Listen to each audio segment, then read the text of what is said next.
Rencana pemerintah mengenakan pajak pertambahan nilai ke bahan pangan dan 11 jasa layanan kesehatan dipastikan bakal menambah beban masyarakat, terlebih saat pandemi. Jika rencana ini jadi diterapkan, diperkirakan orang miskin di Indonesia bakal bertambah. Berikut kita simak laporan khas redaksi. Atas nama kondisi ekonomi yang babak belur dihantam pandemi, pemerintah menggulirkan wacana untuk memungut pajak pertambahan nilai bagi bahan kebutuhan pokok atau sembako. Jika ini terrealisasi, maka bisa dipastikan harga beras, buah, sayur, telur, garam, atau gula konsumsi pun akan merangkak naik. Dalam kondisi yang serba sulit, apakah betul ini pilihan rasional atau justru akal-akalan kebijakan yang membuat rakyat mati perlahan?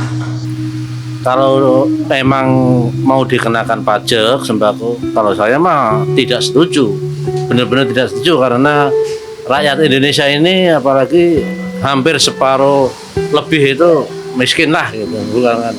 Kalau saya kurang setuju ya Pak. Alasannya sembako makanan pokok. Semua orang penting makan pakai nasi kan kalau orang Indonesia. Tapi kenapa mesti dipajekin?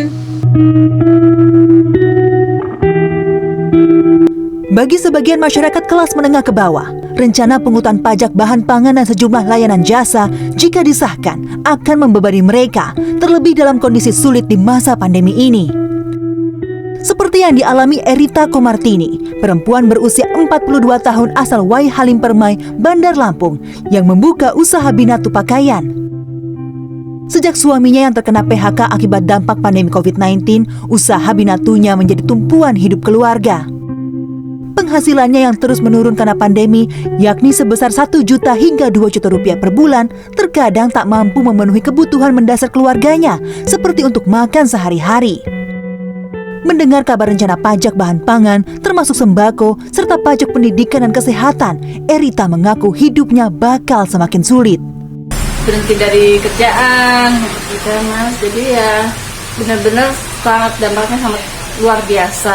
Terus dengan adanya wacana PPN untuk sembako ini benar-benar aduh nggak habis pikir deh sama pemerintah ya. Potret Siti adalah bagian dari jutaan orang kelas menengah rentan miskin yang ada di negeri ini. Kelas yang tak terjangkau bantuan karena tidak termasuk miskin sebenarnya sangat kesulitan di tengah pandemi saat ini. Pengamat ekonomi Bima Yudhistira memperkirakan jika pajak bahan pangan dan pendidikan diterapkan saat ini, jumlah orang miskin bakal bertambah. Sekarang ini kan pemulihannya tidak merata. Yang kelas atas mungkin dengan pajak yang lebih tinggi itu masih bisa untuk menerima. Tapi dengan masyarakat yang menengah bawah pendapatannya masih belum pulih sebelum COVID ya, seperti sebelum COVID, ini justru akan berdampak pada meningkatnya angka kemiskinan. Apalagi bahan makanan itu termasuk ke dalam pembentuk garis kemiskinan paling besar, 73% dari bahan makanan. Terkait penolakan rencana pajak bahan pangan dan pendidikan, pemerintah punya sudut pandang lain. Justinus Prastowo, staf khusus Menteri Keuangan mengatakan rencana pungutan pajak ditempuh untuk menjaga keberlangsungan pembiayaan negara. Akan dibahas dulu dengan DPR, dengan akademisi, pengamat pelaku usaha, pasti butuh waktu cukup panjang. Penerapan pun tidak akan dalam waktu dekat, sehingga masyarakat kami mohon untuk tetap tenang, pemerintah betul-betul memikirkan supaya tidak terbebani, tetapi kita juga menjaga keberlangsungan negara kita dengan pembiayaan yang sustainable. Itu yang kita harapkan.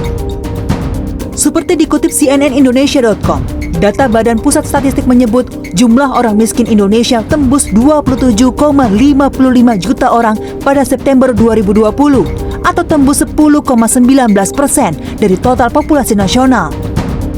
Populasi penduduk miskin ini meningkat dari sebelumnya 26,42 juta pada Maret 2020. Kenaikan harga barang kebutuhan pokok suka tidak suka akan mendorong inflasi dan menurunkan daya beli masyarakat. Imbasnya tidak hanya pertumbuhan ekonomi akan menurun, tapi garis kemiskinan juga dipastikan meningkat. Di tengah resesi ekonomi yang masih melanda negeri, masih pantaskah kebijakan ini dirasionalisasi? Tim Liputan CNN Indonesia.